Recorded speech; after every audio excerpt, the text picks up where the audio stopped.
सरकार जो pension amendment bill 2017 amendment bill को परिवर्तन कर 2025 गोटे नुआ बिल आनी जोटा कि लोकसभा राज्यसभा प्रेसिडेंट अनुमोदन हो सारी गोटे एक्ट परिणत होता विरुद्ध में आम गोटे मेमोरांडम देचु आज भारत वर्षर समग्र 780 जिलापाल जरिया प्रधानमंत्री उद्देश्य गोटे दाबी पत्र दिखाई जोटा कि गणतांत्रिक हिसाब से पेंशन मानकर जो दाबी रही पेंशन कोर्टर भी जहाँ डिसीजन रही भी ओवरलुक करके भायोलेट करने जो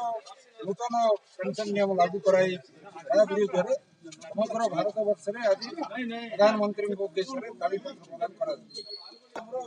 2017 जो पेंशन एक्ट थिला 2025 परिवर्तन करी चतुर्थ परिच्छेद लिखाई जे पेंशनर मानकर कौन अधिकार रही सरकार संपूर्ण भाव में सरकार इच्छाधीन बेपार हो पेंशन मानकर जहाँ अनुदान देवे कि जाड़ देवे पूरा संपूर्ण भाव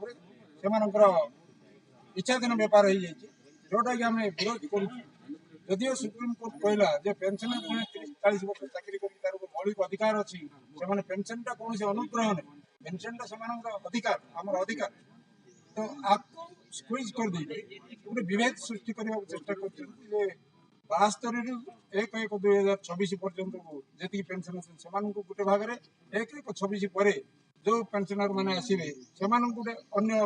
भाव में परिगणित कर विभेद सृष्टि करने जो उद्यम होती विरोध कर आज सब मेमोरांडम